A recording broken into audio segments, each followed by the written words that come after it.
Thrissur നമോഭവനിൽ BJP സംസ്ഥാന general secretary advocate Suresh മാധ്യമങ്ങളെ കാണുകയാണ് തത്സമയം. അതുപോലെ തന്നെ മറ്റ് യാത്രാ സ്ഥലങ്ങളിലുമൊക്കെ ശക്തമായിട്ടുള്ള അന്വേഷണങ്ങളും ഒക്കെ അവിടെ നടക്കുന്നു എന്നുള്ള കാര്യവും നമുക്കെല്ലാവർക്കും അറിയാം. അതിൻ്റെ ഭാഗമായിട്ടാണ് TTRയുടെ പരിശോധനയും റെയിൽവേയുടെ കേസെടുത്തതുമായിട്ടുള്ള നടപടികൾ ഉണ്ടായിരിക്കുന്നത്. എന്തായാലും അതിൽ 2 കന്യാസ്ത്രീകൾ പ്രതിയാക്കപ്പെട്ടു എന്നുള്ളതാണ് BJP ഗൗരവമായിട്ട് കാണുന്നത്. അതുകൊണ്ട് തന്നെയാണ് ശ്രീ രാജീവ് ചന്ദ്രശേഖർ അതീവ ഗൗരവത്തിൽ ആ വിഷയം എടുക്കുകയും മുഖ്യമന്ത്രിയുമായിട്ടും കേന്ദ്ര ആഭ്യന്തര വകുപ്പ് മന്ത്രിയുമായിട്ട് ഇടപെട്ട് സത്യസന്ധവും നീതിപൂർവവുമായിട്ടുള്ള ഒരു അന്വേഷണം ഉറപ്പുവരുത്തി നിരപരാധികളാണെങ്കിൽ അവരെ എത്രയും പെട്ടെന്ന് മോചിപ്പിക്കുന്നതിന് വേണ്ടിയുള്ള നടപടിക്രമങ്ങൾ പൂർത്തിയാക്കിയിരിക്കുന്നു.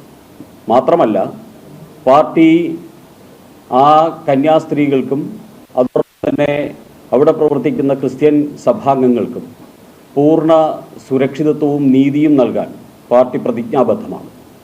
അതുകൊണ്ട് തന്നെ പാർട്ടിയുടെ സംസ്ഥാന ജനറൽ സെക്രട്ടറി ശ്രീ അനൂപ് ആൻ്റണിയും സംസ്ഥാന ഉപാധ്യക്ഷൻ ശ്രീ ഷോൺ ജോർജും അടങ്ങുന്ന സംഘം ആ സംഭവം ഉണ്ടായ ആ സമയം മുതൽ തന്നെ കന്യാസ്ത്രീകളുടെ കുടുംബാംഗങ്ങളുമായിട്ടും സഭാ നേതാക്കന്മാരുമായിട്ടും അവിടുത്തെ പോലീസ് ഭരണകൂട സംവിധാനങ്ങളുമായിട്ടും നിരന്തരം ബന്ധപ്പെട്ടുകൊണ്ട് നിയമപരമായിട്ടും അതോടൊപ്പം തന്നെ ധാർമ്മികമായിട്ടും ചെയ്യാവുന്ന എല്ലാ സഹായ സഹകരണങ്ങളും ചെയ്തു വരുന്നു.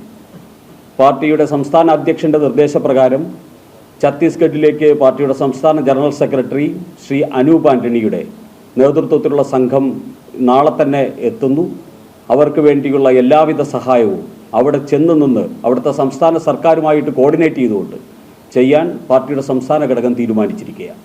അതുപ്രകാരം ശ്രീ അനൂപ് ആൻ്റണിയുടെ നേതൃത്വത്തിലുള്ള സംഘം ഛത്തീസ്ഗഡിലെത്തി അതിനുവേണ്ടിയുള്ള സഹായ സഹകരണങ്ങൾ ചെയ്യും. ഇന്ന് തന്നെ ശ്രീ അനൂപ് ആൻ്റണി ഛത്തീസ്ഗഡിലേക്ക് യാത്ര പുറപ്പെടുകയാണ്. അവർക്ക് വേണ്ടിയുള്ള എല്ലാ സഹായവും പാർട്ടിയുടെ സംസ്ഥാന ഘടകത്തിൻ്റെ നേതൃത്വത്തിൽ ചെയ്യും എന്ന് പാർട്ടി സഭാ അംഗങ്ങൾക്കും അതോടൊപ്പം തന്നെ മതമേലധ്യക്ഷന്മാർക്കും കന്യാസ്ത്രീകളുടെ കുടുംബാംഗങ്ങൾക്കും ഉറപ്പ് നൽകിയിട്ടുണ്ട്.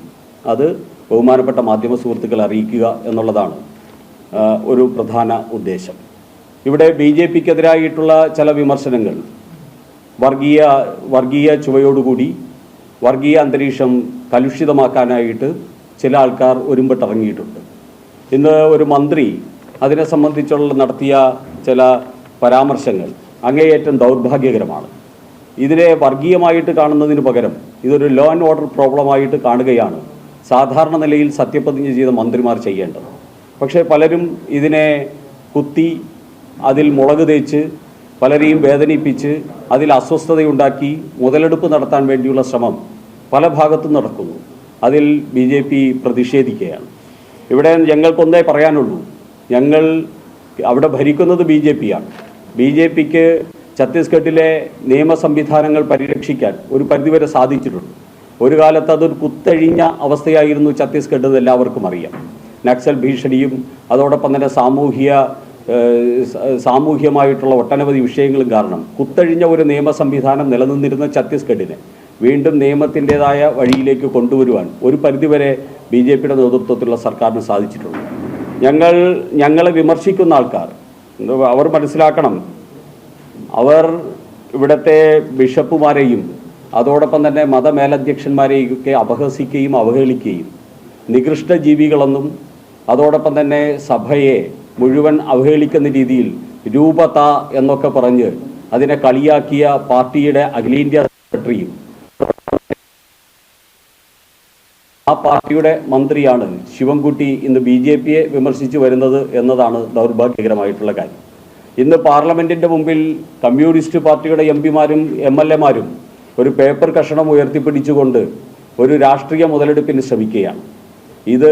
ഇവർ മനസ്സിലാക്കേണ്ടത് ഇടുക്കി ബിഷപ്പ് ഹൗസ് ആക്രമിച്ച ആ പേപ്പർ ഉയർത്തിപ്പിടിക്കാൻ അവിടെ ഉണ്ടായിരുന്നു. അതോടൊപ്പം തന്നെ കോട്ടയത്ത് ക്രിസ്മസ് കരോളിന് നേരെ ആക്രമണം അഴിച്ചുവിട്ട CPMകാരും ജോൺ ബ്രിട്ടാസ് ഉൾപ്പെടെയുള്ള CPMൻ്റെ നേതാക്കന്മാരും ആ പേപ്പർ കഷണം ഉയർത്തിപ്പിടിച്ചുള്ള ഈ പ്രതിഷേധ നാടകത്തിൽ പങ്കാളിയായി. ഞങ്ങൾ അത്തരത്തിലുള്ള പ്രതിഷേധ നാടകത്തിലൊന്നും വിശ്വസിക്കുന്നില്ല.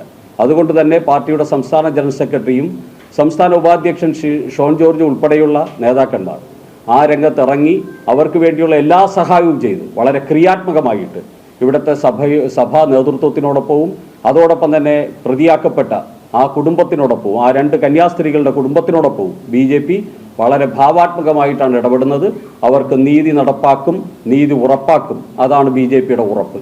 ശ്രീ രാജീവ് ചന്ദ്രശേഖർ ആ ഉറപ്പാണ് ആ കുടുംബത്തിനും സഭാ നേതൃത്വത്തിനും നൽകിയിരിക്കുന്നത്.